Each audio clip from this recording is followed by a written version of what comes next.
Olá pessoal, aqui é Leonardo Montes, trazendo mais uma reflexão, hoje dia 23 de outubro de 2019, e o nosso tema hoje é obsessão indireta.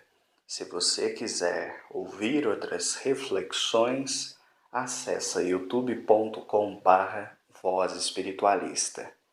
Bem, antes de nós começarmos, eu vou pedir que você dê uma olhada aqui na aba Comunidade no YouTube, porque eu deixei uma enquete perguntando se você acha interessante criar uma playlist só respondendo dúvidas dos inscritos. Ou se você acha interessante, entra lá e dê a sua opinião, ok?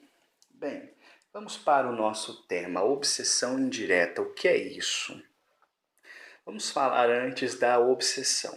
Nós sabemos que obsessão é uma influência negativa que um espírito exerce sobre o encarnado. Essa influência quase sempre se dá por motivações do passado ou por afinidades do presente, mas de uma forma ou de outra, a pessoa alvo só pode ser atingida através das brechas morais que todos nós temos. Portanto, quem quiser se libertar de toda e qualquer influenciação espiritual negativa, necessariamente precisa ser alguém preocupado com a sua reforma íntima, já que não existe cura de obsessão simplesmente pedindo ajuda aos guias. É preciso que a própria pessoa se modifique.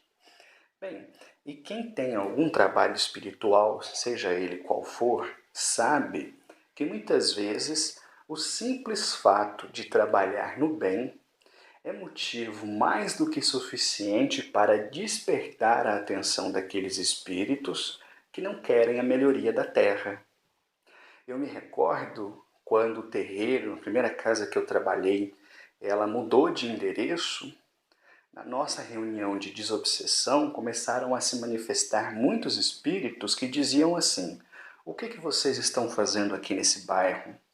Esse bairro é nosso. Vocês estão atrapalhando as nossas atividades, não queremos vocês aqui. E eu achei curioso, porque era a primeira vez que eu tinha visto que a simples abertura de um terreiro em um outro local foi motivo para que aquela espiritualidade negativa ligada àquele bairro viesse para cima da gente.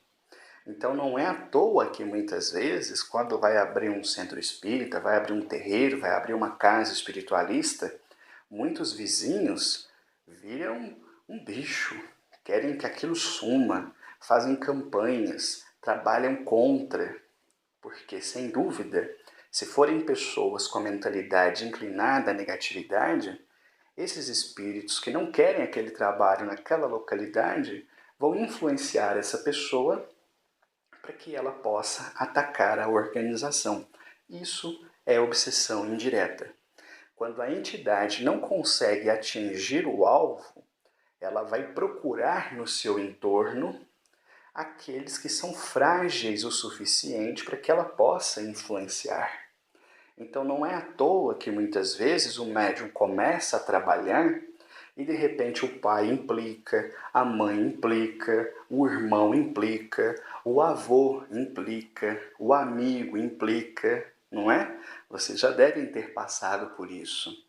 De repente, aquelas pessoas que eram só sorrisos na sua vida começam a se tornar verdadeiras pedras no sapato, não te apoiando em nada e, pelo contrário, fazendo o possível para te desestimular, falando muitas vezes que você está levando aquilo sério demais, que você é jovem demais, devia estar aproveitando a vida fazendo outras coisas, não enfurnado dentro de um terreiro, não enfurnado dentro de um centro, e você não está prestando atenção nas suas aspirações particulares, e você está parecendo bobo, e por aí vai. E muitas vezes essas pessoas não estão falando por si mesmas, estão falando por influência indireta.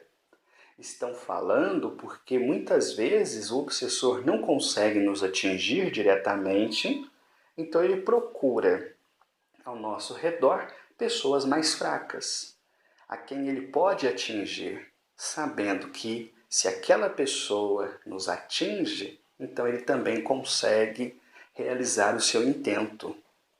Porque veja, nós sabemos que a verdadeira cura da obsessão está na melhoria do sujeito. Quando a pessoa começa a trabalhar no bem, ela vai estudando, ela vai refletindo, ela vai conhecendo tudo aquilo que ela tem de ruim. E o trabalho que ela faz no bem se torna um verdadeiro escudo para a sua proteção. E isto sem contar o apoio que tem dos guias. Então, muitas vezes, para um obsessor atingir um médium nessas condições é muito difícil, não que seja impossível, só fica mais difícil.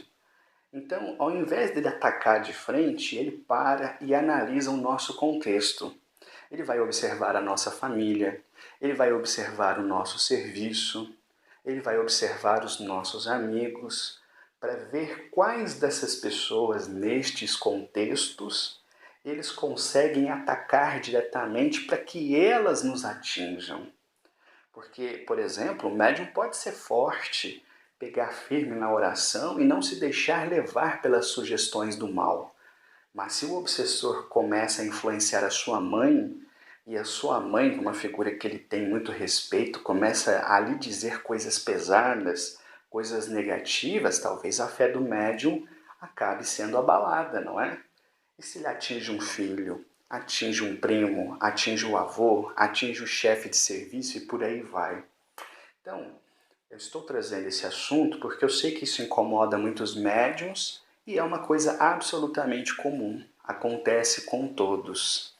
Daí a importância do médium não se preocupar apenas e tão somente com a sua própria evolução, como fazer o possível para ajudar todas as pessoas que estão ao seu redor.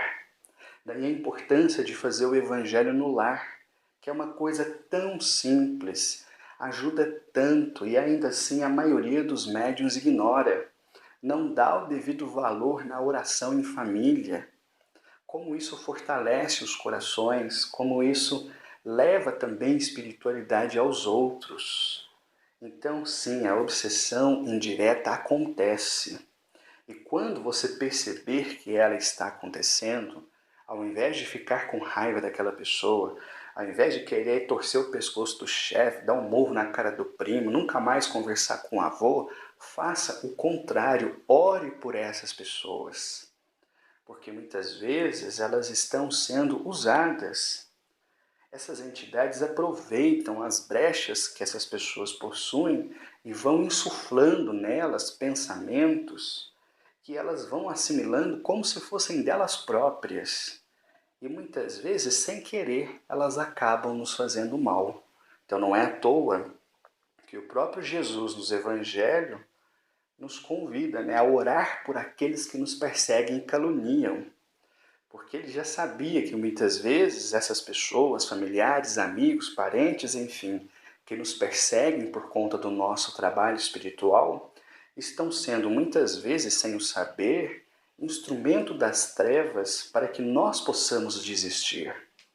E nada é mais gratificante para a espiritualidade negativa, para os espíritos trevosos, do que fazer com que o médium desista do seu trabalho espiritual. Quando eles conseguem isso, é como se eles enfraquecessem a estrutura da casa. Vocês podem observar, não importa o tamanho do terreiro, quando um médium desiste, quando um médium resolve largar, quando ele deixa para lá o compromisso, é como se surgisse uma rachadura na casa. É claro que não é suficiente para derrubar todo aquele edifício, mas é uma brecha. Se os demais não se fortalecerem, outros vão cair, daqui a pouco o terreiro inteiro está no chão. E esse, sem dúvida, é o grande objetivo daquelas entidades que ainda permanecem no mal. Acabar, em definitivo, com toda a luz que existe na Terra. Eu vou parando por aqui. Se você quiser ouvir outras reflexões, youtube.com/Voz Espiritualista. Um abraço a todos.